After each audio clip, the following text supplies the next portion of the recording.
What is up, everybody? You are checking out the Uncensored Pro Wrestling Podcast. I'm your host, the Hot Commodity NC, joined by my good friend and co-host. Introduce yourself, sir.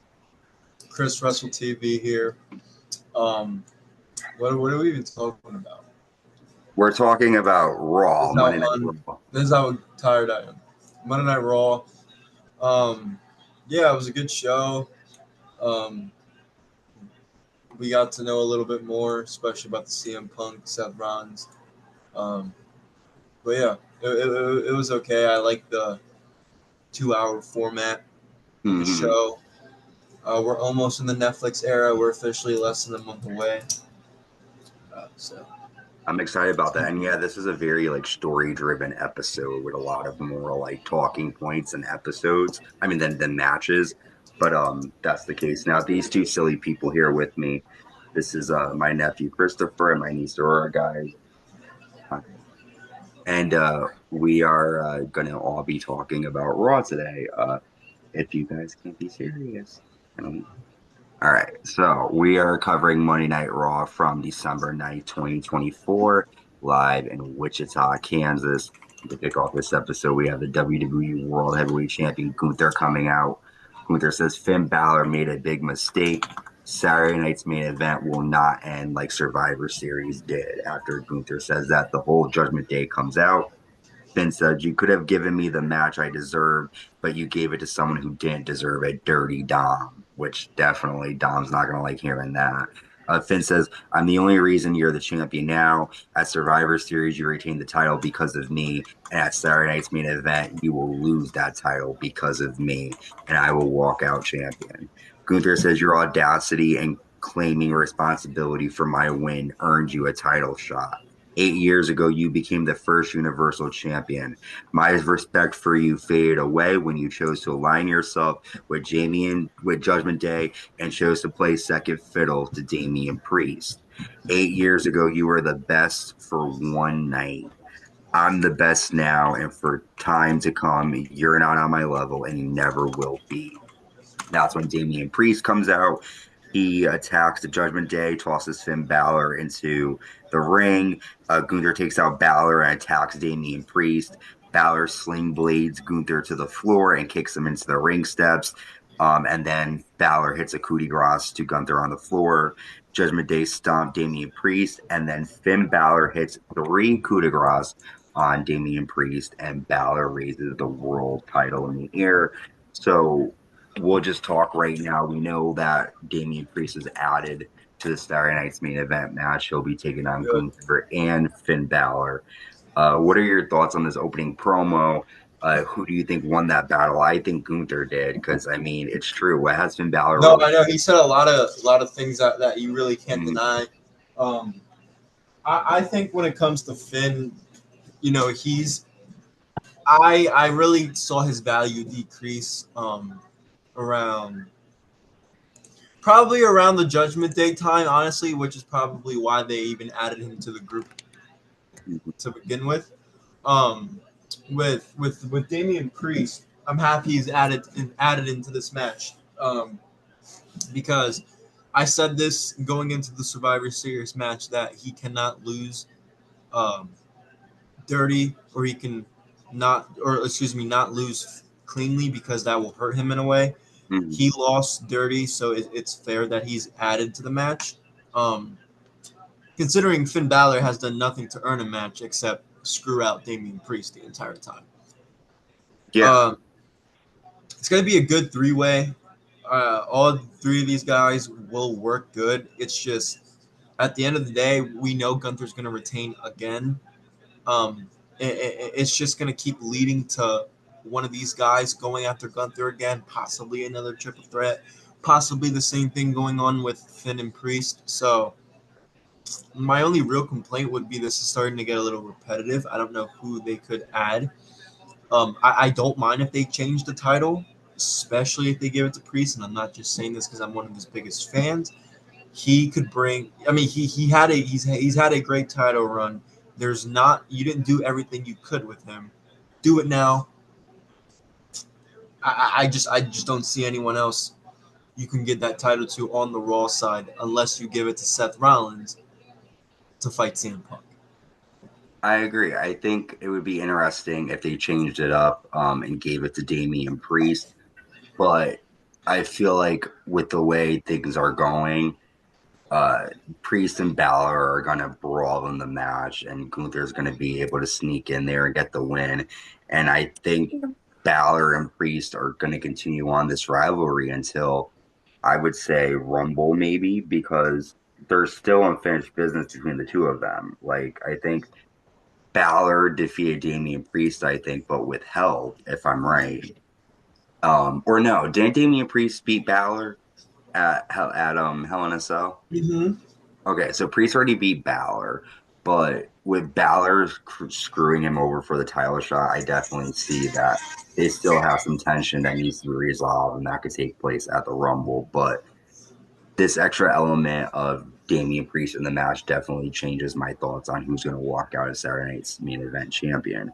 But let's move on to our first match. Were you going to say something? Yeah. Go ahead. Gunther's not allowed in the match at SmackDown. He's not allowed to come in. Oh, so you don't? Yeah. Well, Because he doesn't deserve the win for SmackDown. well, Nope. you think he's gonna? You don't want to see him join the SmackDown roster? You're saying? Yeah, because I don't like Gunther. Oh, okay. Well, you align with Damian Priest and Finn Balor because they don't like him either. What about you? No, The okay. Finn Balor one, I would go for the Finn instead of Priest. Okay, you think Finn Balor's gonna beat Damian Priest? Yeah. Can I talk for a little while? Sure, but we're gonna cover our first match, so close up your thoughts. Go ahead, you could say. The first match is cool, but the ending of that tag team match was very bad. I didn't like that ending because someone just came out and Okay, put wait, someone. we're about to talk about that right now. So can I cover what happened, then we can talk about it? Okay. Okay, because he was talking about the match we're about to cover. We've got the Miz in the Final Testament with Scarlett taking on the Wyatt Six, and Dexter Loomis does this really cool flying leg drop to everyone on the floor. Nikki Cross scares Scarlett and then lands a death press off the steps onto Scarlett. Uncle Howdy applies the mandible claw on the Miz, but then Paul Ellering appears out of nowhere, tosses powder into Uncle Howdy's face, and then Karrion Kross hits his finisher, and the Final Testament and the Miz defeat the Wyatt Six, which I think is really dumb. What were you going to say? That's what I was going to say. You didn't like the fact that the Wyatt Six lost? Yeah, because I did not like that and then what he did. Because I wanted the Wyatt Six to win. Me too. So how do you think they're going to be able to stop Paul Ellering? What do you think they need to do? I think they need to get if the Fiend was still here, all they needed was the Fiend. No, that's very thoughtful. That's very thoughtful. Yeah, maybe they'll have Bray Wyatt's spirit kind of help them. What do you think, Christian? What are your thoughts on this match here? I mean, I don't really talk about stuff that's not worth my time that I don't watch. So this kind of falls under that category. The only thing I will say is,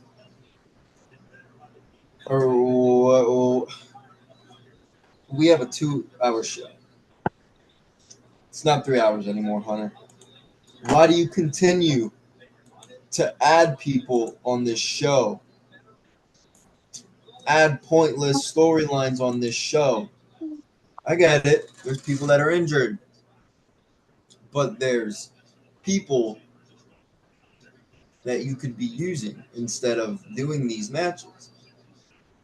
So I mean, I think about my problem with WWE in terms of this booking and this thing with the Wyatt Six is like you got people like The Undertaker, the Ministry of Darkness. You've got a very like dark character there. And it's just interesting how like they've been around for almost a year. And this is maybe like as a team, like their third match. And it's just interesting that Triple H or whoever wrote the story for this made them lose. Stop. right, yeah. Wyatt Six are, like they're supposed to be these scary, unbeatable people. And when Paul Ellering and The Miz are able to stop you, it's kind of like, well, how are we supposed to believe in the mystique and the being afraid of these guys and thinking they're a threat if they're losing? I mean, granted, they don't lose often, but this was a big loss, and I don't think it was necessary, I agree. my opinion. But we'll move on. We then get a backstage interview with CM Punk and Jackie Redmond. CM Punk says he's confused about Seth Rollins. At 16, Seth Rollins asked CM Punk to teach him to fight for free. CM Punk says Seth Rollins is on top.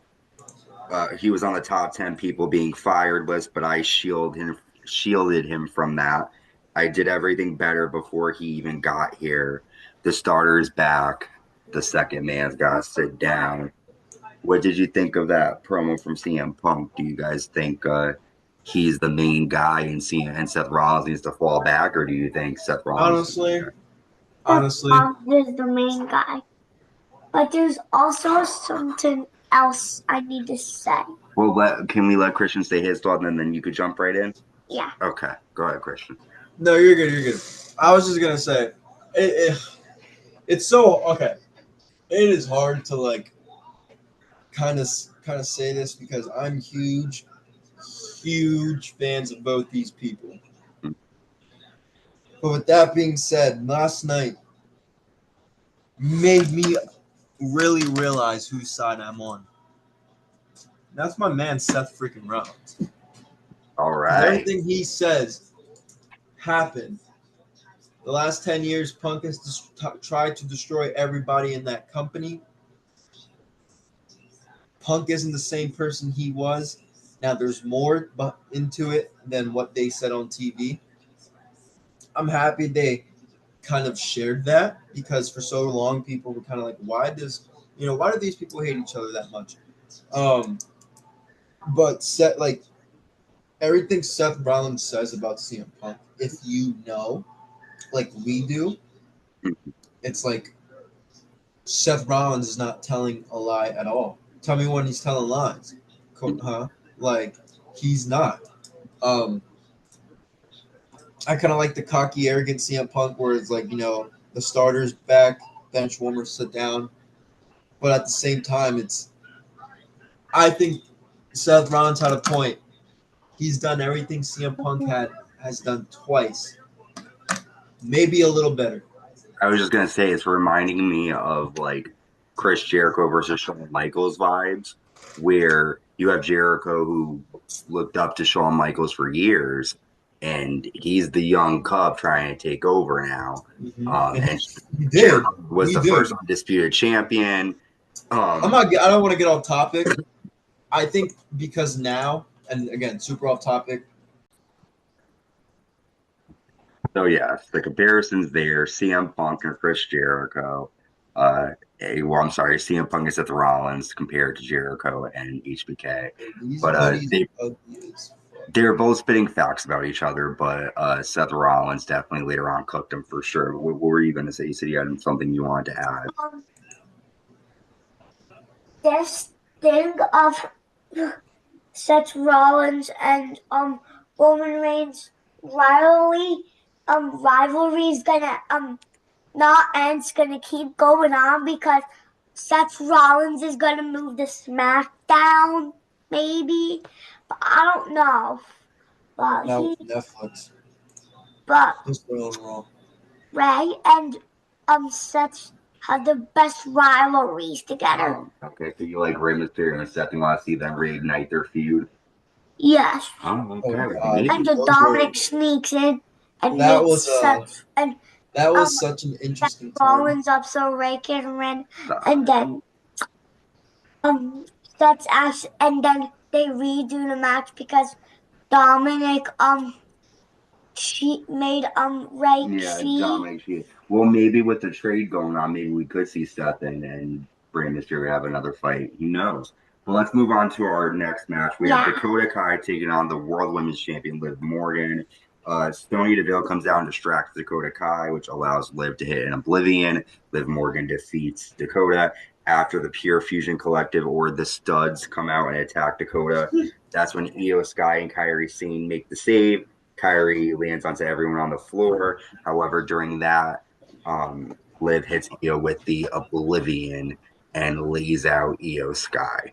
What were your thoughts on? You're telling me Iyo Sky's really gonna fight Liv Morgan at Saturday night's main event for the title? That could not be the. You can't give me a more boring match than that, man. You can't. Look, I'm not a big. I'm gonna say something that's gonna be very, a lot of the IWC virgins are gonna be really upset that I'm saying this right now. Okay. Give me how is Iyo Sky anybody's favorite wrestler? Yeah, how is Iyo Sky anybody's favorite wrestler? When has she gone on TV and given a promo or something that is I understand she's great in the ring. All right, all these New Japan startup, the girls that come in from there, they're great. She's been with the company for so long now, and they don't know how to use her besides giving her great matches and putting her involved in those. Now, she had her championship run. I get that. Why does she have her championship run? They gave her the money in the bank. She didn't have to do anything. When she was fighting against Bayley at WrestleMania, that whole buildup, did you ever hear Iyo say anything besides one or two words in the backstage segment? She's always had somebody next to her doing the talking for her, whether it was Bayley, whether it was Dakota Kai. If you're just a great fan, if you're a fan of her strictly because she's phenomenal in the ring, great. But I don't know about you guys, but I judge my favorite wrestlers based on the whole package. And especially in WWE, you could be the best in-ring wrestler in the world, but if your gimmick is trash, I mean, it's sports entertainment. And the reality is she's not entertaining. She's good at the sports part of it. She's not really entertaining. I don't like putting her in these big situations because she's not going to be able to talk. I get that. And I'm not saying, and I'm disclaimer. It's because of a language barrier. Mm-hmm. She cannot control that. I understand. I'm not making fun of her because of that, obviously, or I'm not coming at her because of that. It's the reality, guys. It's the reality. Okay, same like you. So I hear you. I think I go back and forth with Iyo because I come from my thoughts is I come from where granted I was really little, I was maybe 1 or 2, but where the gimmicks were everywhere. I don't think you need to be able to talk well to be able to get people's attention. I like the way they booked her back at NXT when she turned on Candice and she was quiet and she had the whole she's always had a stable. She's always been with somebody. Yes, bless you. But I think that they give Shinsuke Nakamura this character where he's this mysterious now, and he's awful too. I will say the same shit about Shaky Nakamura as well. And I think that, my honest opinion, I think that Iyo is definitely a better wrestler than Liv, in my opinion. But I think that Triple H has a really hard time translating his vision in NXT over to the main roster. I feel like it's weird because it's almost granted, he wasn't HBK kind of helped shape these guys too, but that was his baby for a while. And you would think that when he brings these people up, that he would jump back into what was making them good. Because when Iyo Sky was in NXT, she was pretty hot for a while. I was a big fan of hers. I do agree with you. It's she was a tag champion, then a WWE champion, and it's just there's really find a fit for them. I'm tired of seeing the women's tag titles because Iyo Sky doesn't need to compete for the women's tag championship. If you want Iyo Sky to be a badass and to make her be a champion, you have to have her be for the World Women's title or for the WWE Women's title, and they do that a lot. Charlotte Flair has been a tag team champion. I think Becky Lynch has been a tag team champion. Bailey, like these are supposed to be your main. Like you would never see. I maybe when Triple H was in DX, but like when was the last time Shawn Michaels was a tag champion? Maybe '07. John Cena. He was a tag team champion every here and there, but you don't put those guys on a lower level. And I think that's the problem is they keep bringing their status down by making them like Wyatt 6, making them lose. Having Iyo be a champion and not make sense and not be able to really translate. It kind of brings their stock down a little bit in my eyes. Who do you think is going to win, Iyo Sky or Liv Morgan? Iyo. Iyo, okay. Oh, okay. Or do you like Iyo better? Yeah. Yeah, do you like her high flying stuff? She's cool. With the garbage thing. But I do hear what Christian's saying. Let's move on. We have a backstage, well, not a backstage promo, but a Drew McIntyre promo. Drew says, Hell in a Cell was the most violent match of my life. I had to go back to Scotland. In 2024, I kept getting screwed over. I saw Roman Reigns stand side by side with CM Punk. After everything they know, they sold out for nothing. That's when I knew I was going to take out Sami Zayn and Jey Uso. I will change the future. So Drew McIntyre explains his attack. He's mad that they were siding with CM Punk. I think you said that that was going to be kind of a catalyst for why he was mad. But now that we know clear as day, like this is why I'm coming after you guys, do you think he has a point or do you think it's him just complaining? Who? Drew McIntyre. Drew McIntyre has a point, and we're going to see him and Seth team up very soon. Oh, I think so. Yeah, especially with the promo, I think so. Yeah, we're going to see him and Seth together real soon. I agree. What do you think about Drew McIntyre? Do you think he should? Do you think he should have attacked everybody, or do you think he had no right to beat them up? He should have, but he didn't have no right to beat them up. But he had to. Oh. He had to do his best. Oh, well, I'm done. 5 minutes. But yeah, like he's giving you a high five. High five. No, I'm giving you the 5-minute warning. Oh, I think that's good for a high five with his comment. Okay, thank you, sir. Okay, so yeah, so Drew, you think that Drew McIntyre, maybe shouldn't have attacked from behind, but he had to do what he had to do? Yeah, but at least he didn't beat up Seth. No, he didn't. He did not beat up Seth Rollins. That's important. Next up, we see Cody Rhodes meeting with Adam Pearce. He sees the New Day, and he tells them they should be ashamed of themselves. So is Cody Rhodes, you talked about this, he's probably moving to Raw with the whole Netflix deal. We won't really talk about that because it was just appearance with Cody Rhodes. Seth Rollins comes out. Seth says, that first show on Netflix is going to be insane. And yeah, it's going to be really cool. We got to do something for I want to personally. I'm trying to stream. I'm trying to get something good, like my Twitch or something. But I want to stream that first episode. Yeah. Like, react to it live or like make some dude. That is it's going to be big. There's going to be a lot of crazy things happening. Insane.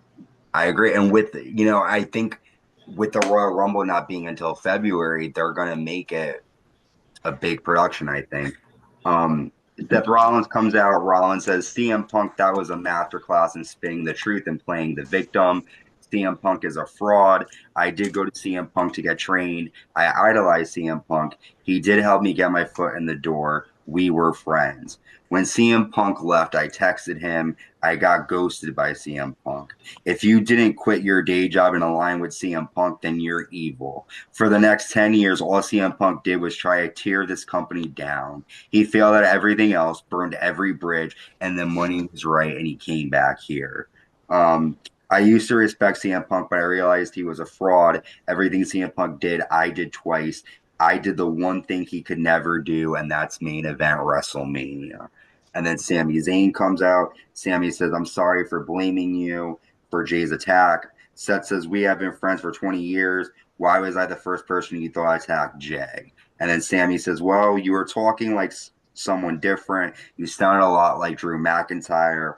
However, you want to deal with CM Punk. It's your business.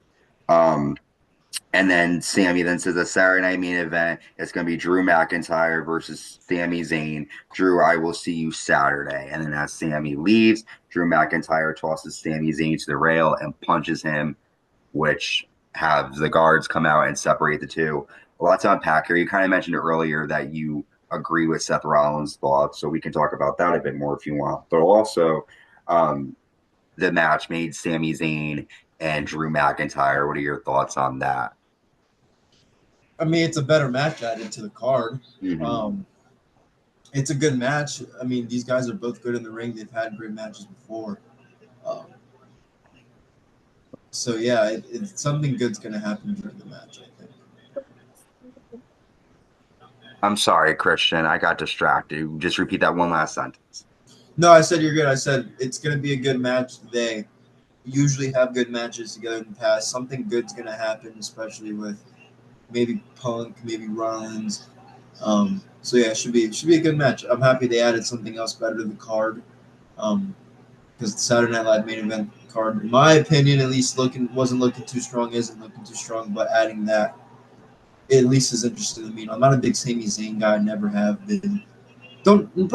Honestly though, I'm starting to not like Sami Zayn because I don't know if I'll ever like Sami Zayn, but he's starting to show some fire, some tough, because this promo against Seth Rollins, he was really cooking. Mm-hmm. He was right. He was like, you're sounding a lot like Drew, and he kind of. I mean, I don't really think he was, but he was just saying that like CM Punk's a piece of trash, you know. We then get for another first round match for the Intercontinental Women's Title. Lyra Valkyria defeats Ivy Nile and Zelina Vega, so she will move on. I kind of knew Lyra was going to win this. Do you have anything you want to say about that match, or I don't. I couldn't it's care just less. a basic? Yeah. The New Day then come out. They try to talk, but the crowd boos them out of the building, so the New Day decide to leave. Um, Thoughts on that? I still don't understand why you would turn these guys heel. It doesn't Right make. now, at least. Yeah. Right now, without having Big E, I think they should have let Big E really be the manager, have that play out for a while before they did this. I They agree. did this way too soon. I totally agree, man. Well, we are going to take our first break, and we're going to come back and we're going to close out the recap covering the main event, Rhea Ripley versus Raquel. Anything goes. Stay with us. And welcome back. We are here. I'm still the Hakamadi Ant. That's still Christian. And we have made it to our main event of Monday Night Raw. We got an anything goes match between Rhea Ripley and Raquel Rodriguez. The match starts. Raquel lands a fallaway slam to Rhea Ripley onto the announce table. Liv Morgan runs out. Rhea slams Liv onto the steel chairs. Liv ends up hitting Rhea Ripley with an oblivion. And then Iyo Sky runs out and hits Liv Morgan with a springboard dropkick. And then Iyo dives onto Liv on the floor. And then Rhea ends up landing a riptide to Raquel through a table. Rhea gets the win. After the match, both Rhea and Iyo grab for the World Women's Title. And maybe they're setting the scene there that maybe it will be Rhea and Iyo eventually down the line for the women's title. But what did you think of Could this be. kind of basic ending here of Raw? But what did you think? It was okay. I mean, it should be. Rhea and Iyo down the line, even though I don't really like Iyo, but it's not. You know what I'm saying? It's how do I say it? Like it's okay. Like yeah, I don't mind it. I really hope Charlotte and Becky are back for something though, because they really make the women's division worth watching.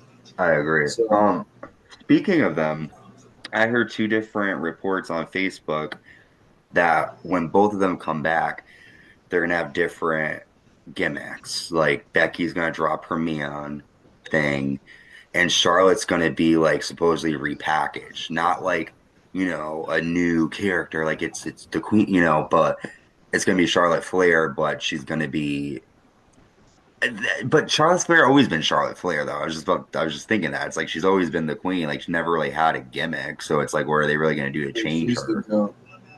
Um, but yeah, She's this genius. this was a decent episode of Raw. There was like a lot of story points. Saturday night's main event is coming up this Saturday. There's a lot more matches, I think, from the Raw side of things. You've got Damian Priest versus Gunther versus Finn Balor for the world title. The World Women's Champion Liv Morgan against Iyo Sky. And then this was just announced on Raw, Sami Zayn versus Drew McIntyre. And yeah, we've got one more stop before Saturday night's main event, which is SmackDown. We'll be recording a recap of that. And then we've got Saturday night's main event. We've got that first Raw that goes to Netflix, Royal Rumble. We've got New Year's Evil, a lot of stuff. Also, we're going to do our Slammy Awards.